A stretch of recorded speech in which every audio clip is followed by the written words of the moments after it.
नमस्कार, स्वागत है आपका डीडी न्यूज पर। मैं हूं आपके साथ भावना नैयर।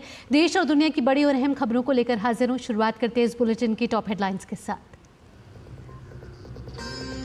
न्यूजीलैंड के प्रधानमंत्री क्रिस्टोफर लक्सन भारत दौरे पर आज पहुंचेंगे नई दिल्ली। विदेश मंत्री डॉक्टर एस जयशंकर से मुलाकात में आपसी हित के मुद्दों पर होगा विचार विमर्श। लेक्स फ्रिडमैन के साथ प्रधानमंत्री मोदी का एआई पॉडकास्ट साक्षात्कार आज शाम होगा प्रसारित। हिमालय में बिताए गए समय और सार्वजनिक जीवन समेत कई मुद्दों का जिक्र।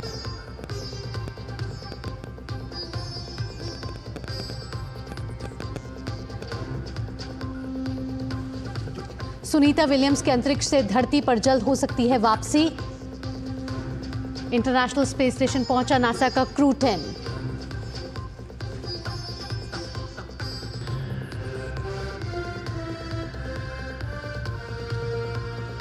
वहीं अंतर्राष्ट्रीय खबरों की बात करें तो अमेरिका में तूफान ने मचाई तबाही। अब तक 26 लोगों की मौत। लोगों को सबसे अधिक प्रभावित मिसौरी प्रांत छोड़ने की सलाह। और नई दिल्ली फिट इंडिया कार्निवल का आज होगा आगाज। अधिक स्वस्थ और सक्रिय जीवन शैली के प्रति जागरूक करने का होगा फोकस।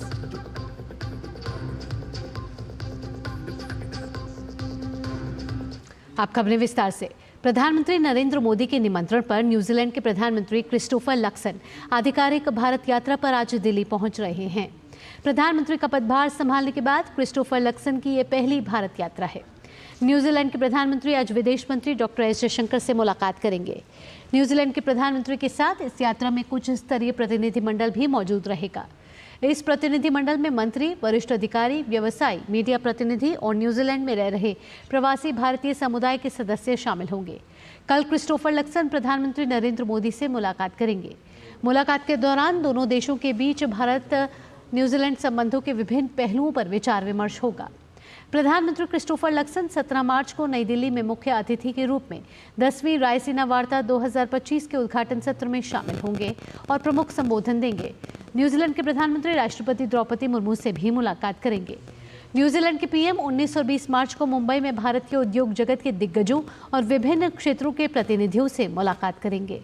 प्रधानमंत्री क्रिस्टोफर लक्सन की यह यात्रा भारत और न्यूजीलैंड के बीच सालों पुराने और स्थायी संबंधों को रेखांकित करती है। यह यात्रा सभी क्षेत्रों में द्विपक्षीय संबंधों को ज्यादा मजबूत करने और जन संबंधों में घनिष्ठता बढ़ाने के लिए दोनों देशों की निरंतर प्रतिबद्धता को दोहराती है।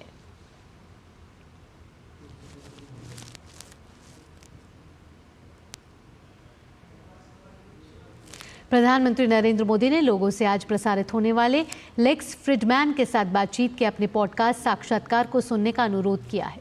प्रधानमंत्री मोदी ने सोशल मीडिया प्लेटफॉर्म एक्स पर एक पोस्ट में लिखा कि उनकी लेक्स फ्रिडमैन के साथ बातचीत शानदार रही है।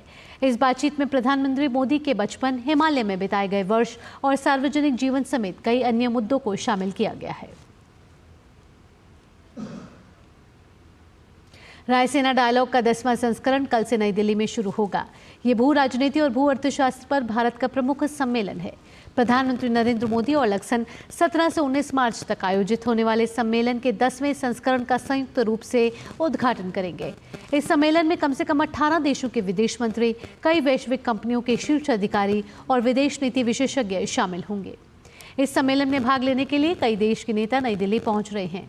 इसी कड़ी में घाना के विदेश मंत्री सैमुअल ओकोजेटो अबालाका, क्यूबा के उप प्रधानमंत्री डॉक्टर एडुआर्डो मार्टिनेट डियाज पहुंच चुके हैं। इस सम्मेलन में Slovenia, Luxembourg, Liechtenstein, Latvia, Moldova, Georgia, Sweden, Slovak गणराज्य, Bhutan, Maldives, Norway, Thailand, Antigua और बारबुडा, पेरू, घाना, हंगरी और मॉरिशस के विदेश मंत्री भी सम्मेलन में भाग लेंगे।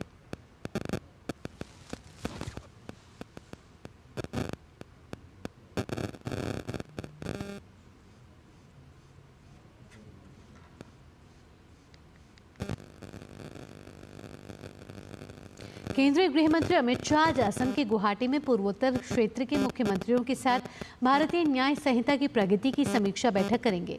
इसके अलावा वे कोकराझार जिले के दोतमा में ऑल बोडो स्टूडेंट्स यूनियन के ABSU के 57वें वार्षिक सम्मेलन में भाग लेंगे और संबोधित करेंगे। दरअसल अमित शाह असम और मिजोरम की 3 दिवसीय यात्रा पर शुक्रवार शाम जोरहाट पहुंचे थे। अपनी यात्रा के दौरान अमित शाह ने असम के गोलाघाट जिले में शनिवार को लाचित बरफुकन पुलिस एकेडमी का उद्घाटन किया, जिसका पहला चरण 167.4 करोड़ रुपए की लागत से पूरा हो चुका है। वहीं पुलिस एकेडमी के दूसरे चरण, जिसकी लागत 425.48 करोड़ है, उसकी आधारशिला भी अमित शाह द्वारा रखी गई है। साथ ही आइजोल में असम राइफल्स और मिजोरम सरकार के बीच भूमि हस्तांतरण समारोह में भी उन्होंने हिस्सा लिया।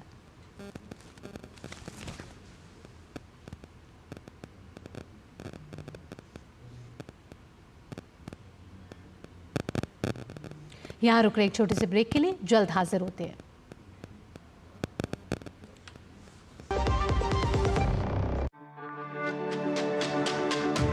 मेरी पसंद, मेरी पसंद, मेरी पसंद, मेरी पसंद, हमारी पसंद, हम सबकी पसंद। मजबूत देश का मजबूत सरिया हो गया steel. Under the Honorable PM's leadership, an unprecedented push to yoga has been given. Today, yoga is playing a significant role in enhancing health and wellness across the world. PM Yoga Awards are given in recognition to outstanding contributions by individuals and organizations to the field of yoga. These awards carry a trophy, certificate and a prize of 25 lakh rupees. Hurry! Send your entries through MyGov platform before 31st March. Visit Ministry of Ayush website or MyGov platform for more details. Break के बाद आपका स्वागत है। गृह मंत्री अमित शाह ने drug की बड़ी खेप पकड़ने के लिए नारकोटिक्स कंट्रोल ब्यूरो को बधाई दी है। उन्होंने सोशल मीडिया प्लेटफॉर्म एक्स पर पोस्ट करते हुए लिखा कि ड्रग कार्टेल पर कोई रहम नहीं। मोदी सरकार के नशा मुक्त भारत के निर्माण के अभियान को गति देते हुए 88 करोड़ रुपए के मेथाम्फेटामाइन गोलियों की एक बड़ी खेप जब्त की गई है और इम्फाल और गुवाहाटी क्षेत्रों में अंतर्राष्ट्रीय ड्रग कार्टेल के 4 सदस्यों को गिरफ्तार किया गया है। ड्रग की यह खेप जांच के लिए नीचे से ऊपर और ऊपर से नीचे के दृष्टिकोण के शानदार प्रदर्शन का प्रमाण है। ड्रग्स की हमारी तलाश जारी है। एनसीबी की टीम को हार्दिक बधाई। भारत और मलेशिया की सह अध्यक्षता में आतंकवाद रोधी विषय पर आसियान रक्षा मंत्रियों की बैठक ADMM+ विशेषज्ञ कार्य समूह EWG की 14वीं बैठक 19 से और 20 मार्च को नई दिल्ली में होने वाली है। इस बैठक में आतंकवाद और उग्रवाद के उभरते खतरों से निपटने के लिए डिजाइन की गई एक मजबूत और व्यापक रणनीति विकसित करने पर चर्चा होगी। बैठक का उद्देश्य आसियान के रक्षा बलों और उसके संवाद भागीदारों के आधारभूत अनुभव को साझा करना है। भारत पहली बार आतंकवाद रोधी विषय पर EWG की सह अध्यक्षता करने जा रहा है।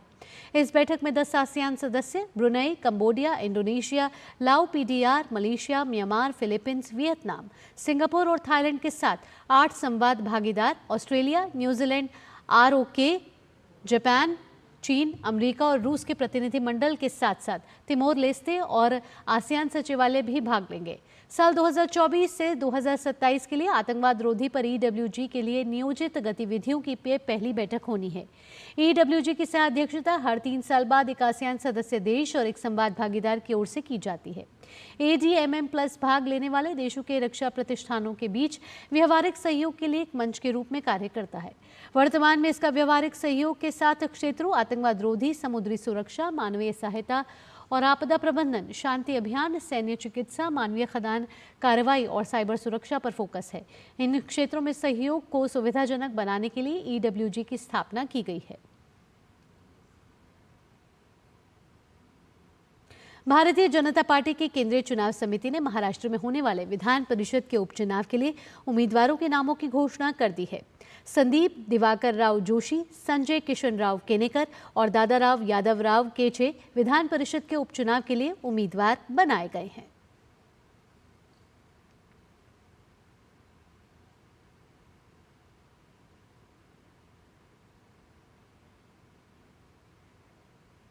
ऑस्कर विजेता संगीतकार AR रहमान को सीने में दर्द की शिकायत के बाद चेन्नई के अस्पताल में भर्ती कराया गया है। रिपोर्ट के अनुसार संगीतकार को ग्रीम्स रोड स्थित अपोलो अस्पताल में भर्ती कराया गया है। 58 वर्षीय रहमान को सुबह 7:30 बजे अस्पताल ले जाया गया और उनकी कुछ जांचें की गईं, जिसमें ECG और इकोकार्डियोग्राम शामिल है। अस्पताल के सूत्रों ने बताया कि उन्हें एंजियोग्राम से गुजरना पड़ सकता है। सूत्रों के अनुसार उन्हें उपचार के बाद दोपहर तक डिस्चार्ज किया जा सकता है।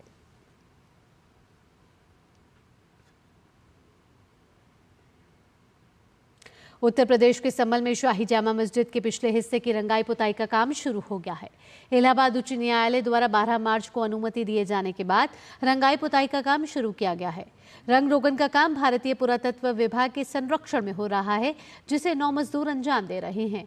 न्यायालय ने रंगाई पुताई का काम 7 दिन में पूरा करने के आदेश दिए हैं। शनिवार को एएसआई की टीम ने मस्जिद के उन हिस्सों का सर्वे किया जहां रंगाई पुताई का काम किया जाना था। साथ ही संभल जामा मस्जिद पर रमजान के पवित्र महीने के दौरान लाइटिंग का आदेश भी जारी किया गया है। मामले की अगली सुनवाई 8 अप्रैल को होनी है।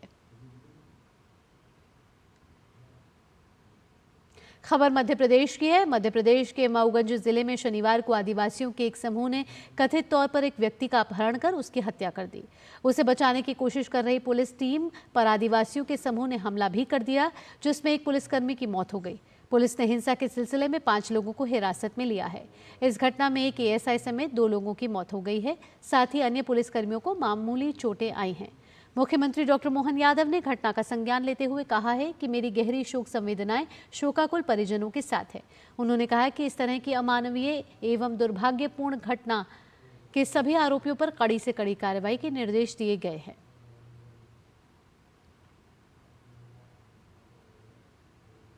मानव अंग और ट्रांसप्लांट दान को बढ़ावा देने के लिए नई दिल्ली के अखिल भारतीय आयुर्विज्ञान संस्थान में वॉकाथॉन का आयोजन किया गया। वॉकाथॉन अंग और ट्रांसप्लांट के महत्व के बारे में जागरूकता बढ़ाकर जीवन बचाने की दिशा में एक महत्वपूर्ण कदम है। इस वॉकाथॉन में एम्स नई दिल्ली के निदेशक डॉक्टर एम श्रीनिवास समेत कई डॉक्टर और स्टाफ शामिल हुए। एम्स निदेशक डॉक्टर एम श्रीनिवास ने कहा कि जिन रोगियों का ऑर्गन ट्रांसप्लांट हुआ है वे अच्छा काम कर रहे हैं। न्यू दिल्ली जो है NIRF रैंकिंग में नंबर 1 है। हम सिटीजन्स को रीच आउट करना चाहते हैं कि आप अपना ऑर्गन प्लेज करें और ऑर्गन डोनेशन करें। दूसरा चीज़ मैसेज हम देना चाहते हैं, आप देखा होगा कि यहाँ के लोग जो रिसिपिएंट्स हैं, जो ऑर्गन डोनेशन ट्रांसप्लांट करके आए हैं, उन लोग फिजिकली फिट है, मेंटली फिट है, काम भी कर रहे हैं और इंटरनेशनल और नेशनल स्पोर्ट्स कंपटीशन में मेडल्स जीत के आए हैं। ये मैसेज हम देना चाहते हैं लोगों को कि आप डोनेट करिए, देश में ऑर्गन्स की बहुत ज़रूरी है। और दूसरा चीज़ है कि आप ट्रांसप्लांट के बाद आप नॉर्मल लाइफ लीड कर सकते हैं। दोनों मैसेज हम देना चाहते हैं। उठाया है जो एक बहुत ही नोबल कार्य है, जिसमें मरणोपरांत मरीज़ अपने ऑर्गन्स को डोनेट कर सकते हैं, जिससे लाखों मरीज़ों को फ़ायदा होता है। और हमारे देश में इस तरह की काम नॉर्थ में थोड़ा कम होता है, साउथ में काफ़ी आगे फैल चुका है ये। आगे बढ़ते हुए तेलंगाना में बढ़ रही गर्मी की बात कर लेते हैं। तेलंगाना के कई जिलों में इस बार गर्मी को जल्दी शुरू होने की वजह से लू की स्थिति बनी हुई है। आदिलाबाद जिले में कल लू का प्रकोप रहा और पारा बढ़कर 40.8 डिग्री सेल्सियस तक पहुंच गया। ये सामान्य से लगभग 5 डिग्री अधिक है।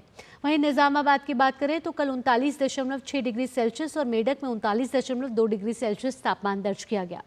हैदराबाद स्थित भारतीय मौसम विज्ञान केंद्र ने कल एक विशेष बुलेटिन जारी किया है। बुलेटिन में बताया गया है कि अधिकतम तापमान में वृद्धि होगी और अगले 2 दिनों के दौरान और अधिक जिलों में लू की स्थिति की संभावना है। अधिकारियों ने आदिलाबाद, जगतियाल, कोमाराम भीम, मेंचेरियल, पेड्डापल्ली और राजन्ना सिरसिला सहित उत्तरी तेलंगाना जिलों में दिन का तापमान 41 डिग्री सेल्सियस से 44 डिग्री सेल्सियस तक रहने का अनुमान लगाया है। हैदराबाद में कल अधिकतम तापमान 38.4 डिग्री सेल्सियस दर्ज किया गया। कश्मीर के कई इलाकों में कल बर्फबारी और कुछ अन्य हिस्सों में हल्की से मध्यम वर्षा हुई।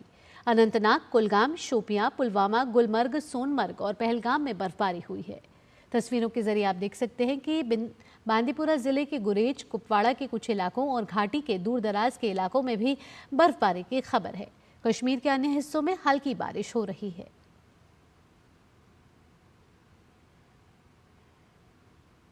उधर ग्वालियर में कमला राजा अस्पताल में देर रात बिजली के शॉर्ट सर्किट से आग लग गई।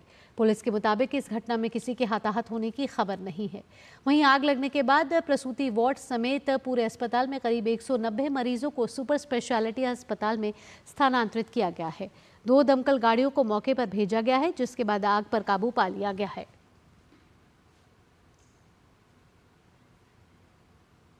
बुलेटिन में आगे बढ़ लेते हैं। भारतीय मानक ब्यूरो BIS ने लखनऊ, गुरुग्राम और दिल्ली जैसे कई शहरों में अमेजॉन और फ्लिपकार्ट समेत कई प्रमुख ई-कॉमर्स प्लेटफॉर्म के अनेक गोदामों पर तलाशी और जब्ती अभियान चलाया है। इस अभियान का उद्देश्य असुरक्षित और अप्रमाणित उत्पादों के वितरण पर रोक लगाना है। BIS ने निगरानी के दौरान पाया कि Amazon, Flipkart, Meesho, Myntra, big basket के ई-कॉमर्स प्लेटफॉर्म पर अनेक अप्रमाणित उत्पाद बेचे जा रहे हैं। हालांकि इन उत्पादों पर BIS चिन्ह अनिवार्य है। ये परीक्षण सुरक्षा और कामकाज के न्यूनतम मानकों के लिए आवश्यक है। BIS ने उपभोक्ताओं से ऐसे उत्पादों की सूचना देने के लिए BIS केयर ऐप का उपयोग करने का अनुरोध किया है। ये ऐप उपभोक्ताओं को उत्पाद के संबंध में महत्वपूर्ण जानकारी उपलब्ध कराता है। और आइए अब बात कर लेते हैं अंतरिक्ष यात्री सुनीता विलियम्स और बुच विल्मोर की धरती वापसी की। 9 महीने से अंतरिक्ष में मौजूद अंतरिक्ष यात्री सुनीता विलियम्स और बुच विल्मोर जल्द ही पृथ्वी पर लौटने वाले हैं। उनकी वापसी के लिए नासा का क्रू 10 मिशन अंतर्राष्ट्रीय अंतरिक्ष स्टेशन यानी कि ISS पे पहुंच चुका है। ये मिशन फ्लोरिडा के कैनेडी स्पेस सेंटर से लॉन्च किया गया था, जिसमें 4 नए अंतरिक्ष यात्री शामिल हैं। इन यात्रियों का काम स्टेशन पर वैज्ञानिक प्रयोगों को आगे बढ़ाना और पुराने क्रू को बदलना होगा। विलियम्स और विल्मोर को कुछ महीने में वापस लौटना था, लेकिन तकनीकी दिक्कतों के कारण वे 9 महीने तक ISS पर ही रुक गए। वे पिछले साल जून में बोइंग स्टारलाइनर से वहां पहुंचे थे, लेकिन सुरक्षा चिंताओं के चलते उनकी वापसी टलती रही। अब स्पेसएक्स के क्रू ड्रैगन कैप्सूल से उनकी वापसी का रास्ता साफ हो गया है। क्रू 10 मिशन में Anne McClain, Nicole Ayers, Takuya Onishi और किरिल पेस्कोव शामिल हैं। ये चारों ISS में पहुंचकर वहां चल रहे 200 से ज्यादा वैज्ञानिक प्रयोगों और तकनीकी परीक्षणों को आगे बढ़ाएंगे। उनकी मौजूदगी से स्टेशन का संचालन सुचारू रूप से जारी रहेगा और भविष्य के अंतरिक्ष अभियानों को दिशा मिलेगी। ये मिशन शुक्रवार को फॉल्कन 9 रॉकेट के जरिए सफलतापूर्वक लॉन्च किया गया था और ये बिना किसी रुकावट के गंतव्य तक पहुंच गया है। क्रू 10 मिशन ISS से जुड़ चुका है और अंतरिक्ष यात्री स्टेशन के अंदर प्रवेश करने की प्रक्रिया में है। इसके बाद विलियम्स और विल्मोर की वापसी की प्रक्रिया होगी। नासा के मुताबिक विलियम्स और विल्मोर अगले हफ्ते तक पृथ्वी पर लौट आएंगे।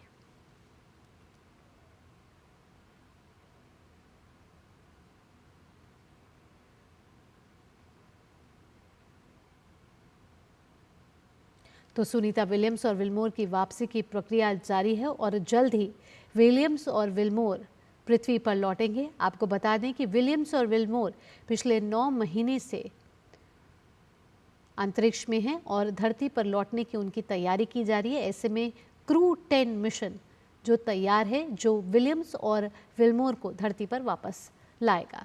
आइए अब आगे बढ़ते हैं, अंतर्राष्ट्रीय खबरों का लुक कर लेते हैं। अमेरिका के राष्ट्रपति डोनाल्ड ट्रंप के आदेश के बाद अमेरिका ने यमन की राजधानी सना पर एक के बाद एक कई हवाई हमले किए हैं। इस हमले में 24 लोग मारे गए हैं। राष्ट्रपति ट्रंप ने यह भी कहा है कि जब तक ईरान समर्थित हूती विद्रोही अहम समुद्री गलियारे में जहाज़ों पर हमले बंद नहीं कर देते, तब तक वे भारी घातक बल का इस्तेमाल जारी रखेंगे। ट्रंप ने कहा कि अमेरिकी युद्धक विमानों ने अमेरिकी जहाज, वायु और नौसेना की संपत्तियों की रक्षा करने और नौवहन स्वतंत्रता को बहाल करने के लिए आतंकवादियों के ठिकानों, नेताओं और मिसाइल केंद्रों पर हवाई हमले किए हैं। अमेरिकी राष्ट्रपति ने यह भी कहा कि कोई भी आतंकवादी संगठन अमेरिकी वाणिज्यिक और नौसैनिक जहाज़ों को दुनिया के जलमार्गों पर स्वतंत्र रूप से नौकायन करने से नहीं रोक सकेगा। उन्होंने ईरान को हूती विद्रोही समूह का समर्थन बंद करने की चेतावनी भी दी है। हूती विद्रोहियों ने कल शाम अपने क्षेत्र में एक के बाद एक कई विस्फोट किए हैं। आइए बात कर लेते हैं यूक्रेन की। यूक्रेन के राष्ट्रपति वोलोदिमीर ज़ेलेंस्की ने अपने पश्चिमी सहयोगियों से सुरक्षा गारंटी पर स्पष्ट स्थिति देने का आग्रह किया है, जिसमें अमेरिकी सहायता के साथ यूक्रेनी धरती पर संभावित विदेशी सैन्य टुकड़ी के बारे में भी बात शामिल है। उनकी यह टिप्पणी ब्रिटिश प्रधानमंत्री कीयर स्टारमर द्वारा ज़ेलेंस्की सहित अन्य यूरोपीय नेताओं और सहयोगियों के साथ आयोजित एक वर्चुअल बैठक के दौरान आई है, जहां स्टारमर ने कहा है कि रूस के साथ शांति समझौते की स्थिति में इच्छुक लोगों का गठबंधन यूक्रेन को जमीन, समुद्र और आकाश में सुरक्षित करने में मदद करेगा। ज़ेलेंस्की ने कहा कि हमें उन टुकड़ियों पर काम करना जारी रखना होगा जो यूरोप की भावी सशस्त्र सेनाओं की नींव रखेंगी। 4 दिवसीय दौरे पर बांग्लादेश पहुंचे संयुक्त राष्ट्र महासचिव एंटोनियो गुटेरेस ने अंतरिम सरकार के सलाहकार मोहम्मद यूनुस से मुलाकात की है। इस दौरान उन्होंने देश के घरेलू मुद्दों और रोहिंग्या की स्थिति पर चर्चा की। संयुक्त राष्ट्र महासचिव ने ढाका के सुधार और परिवर्तन प्रक्रिया को लेकर एकजुटता व्यक्त की। इससे पहले गुटेरेस ने कॉकस बाजार पहुंचकर रोहिंग्या शरणार्थियों और उनकी मेजबानी करने वाले बांग्लादेशी लोगों से भी मुलाकात की। यूएन महासचिव ने सबको आश्वासन दिया कि वे फंडिंग कटौती को रोकने के लिए हर संभव प्रयास करेंगे। उन्होंने संयुक्त राष्ट्र और अंतर्राष्ट्रीय समुदाय के म्यांमार संघर्ष को ना रोक पाने पर लोगों से माफी मांगी। इसके अलावा गुटेरेस ने 60,000 रोहिंग्या शरणार्थियों के साथ इफ्तार भी किया।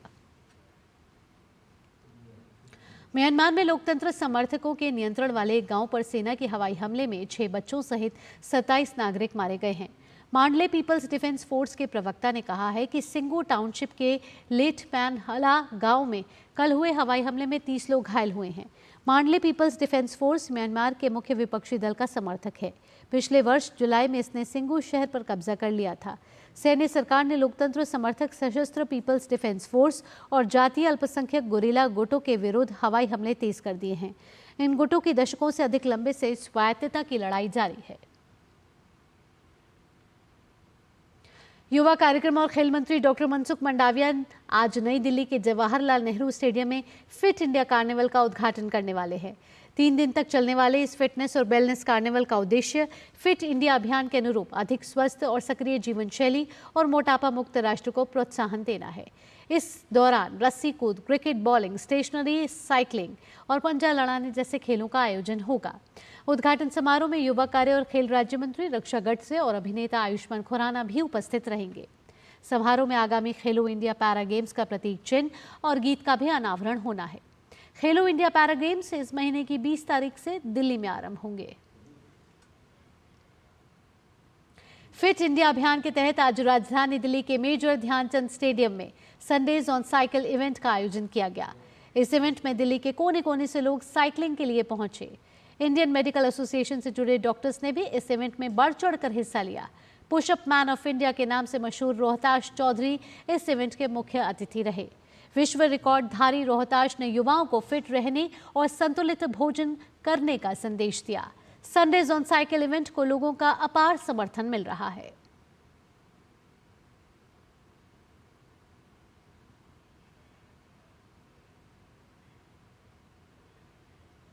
एक मूवमेंट, एक आंदोलन बिना जनता की भागीदारी से हो नहीं सकता। तो हम लोग इसे को वही बोलते हैं कि जन भागीदारी से जन आंदोलन का नाम है फिट इंडिया। यहाँ पे अभी आप देख रही होंगी कि दिल्ली के कोने कोने से लोग आ रहे हैं। और आज जो हमारी थीम थी, it was Sundays on cycle with Indian medical association. और इंडियन मेडिकल एसोसिएशन की 30 जगहों की शाखाओं के साथ आज पूरे देश में संडेज ऑन साइकिल हुई है। और मुझे तो नहीं लगता है कि डॉक्टर से बड़ा कोई फिटनेस का अगर कोई एम्बेसडर है, कोई एडवोकेट है, तो डॉक्टर से बड़ा कोई नहीं हो सकता। पुशअप मैन ऑफ इंडिया के नाम से मशहूर रोहताश चौधरी से खास बात की है हमारी संवाददाता सुचित्रा ने। इस वक्त हमारे साथ हैं pushup man of India Rohtash Chaudhary, जो फिट इंडिया का संदेश लोगों को आज देने के लिए आए हैं। रोहताश जी, फिट इंडिया साइकिलिंग मूवमेंट ये लोगों को प्रोत्साहित कर रहा है कि हर संडे लोग साइकिल निकालें अपनी बाहर और फिट रहें। किस तरह से देखते हैं इस इवेंट को, इस मुहिम को? ये बहुत ही अच्छी मुहिम है और मैं कहता हूँ हर संडे नहीं, पर डे आपको साइकिलिंग करनी चाहिए। फिट रहना बहुत ज़रूरी है। अगर आप लाइफ को एंजॉय करना है तो आपको फिट होना बहुत बहुत बहुत ही ज़रूरी है, जब भी आप लाइफ को एंजॉय कर सकते हो। आपने सुना है अमृत, कि अमृत ग्रहण कर लिया अब ये बीमार नहीं हो सकता। तो ये आपके वर्कआउट है, फिटनेस है। अगर आप डेली फिटनेस करते हो तो आप बड़ी से बड़ी बीमारी जैसे कि कोविड जैसी बीमारी को भी आप मात दे सकते हो। हाल ही में आपने एक पैर पर और वजन के साथ जो पुशअप का नया रिकॉर्ड बनाया है, कहाँ से ये प्रेरणा आई नए नए रिकॉर्ड्स बनाने की? मैं बताना चाहूँगा कि मैंने अपने स्पोर्ट्स की कैरियर की starting as a boxer Nehru stadium में स्टार्ट की थी। उसी दौरान मेरा बाइक एक्सीडेंट होता है, मेरी L4S1 बैक बोन में प्रॉब्लम होती है, कैप्चर हो जाती है। 7 बार मेरा ओजोन निडल से ऑपरेशन हो चुका है और 2 साल मैं बेड पे रहा हूँ। तो वहाँ से मेरी जर्नी स्टार्ट हुई है। 27 किलो 200 ग्राम के साथ में एक पैर पे 504 पुशअप का रिकॉर्ड था।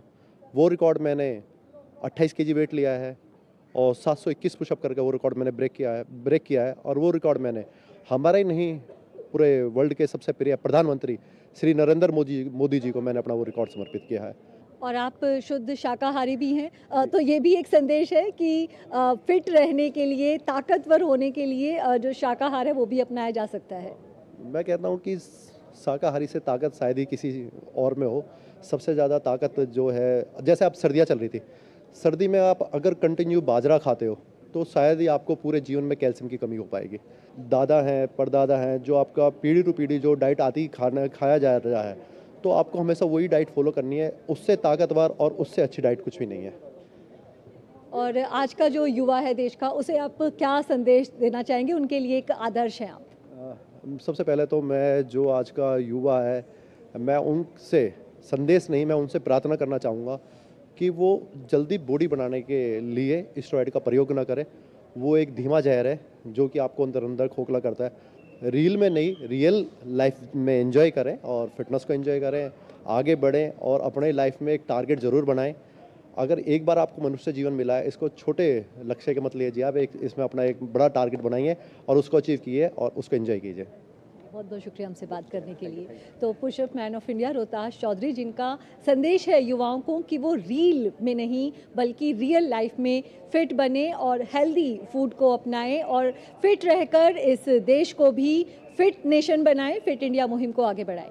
कैमरा पर्सन उत्तम के साथ सुचित्रा, डीडी न्यूज़ दिल्ली। इसी के साथ इस बुलेटिन में इतना ही। देश और दुनिया की बाकी खबरों के लिए आप देखते रहिए डीडी न्यूज़। मुझे दीजिए अनुमति। नमस्कार।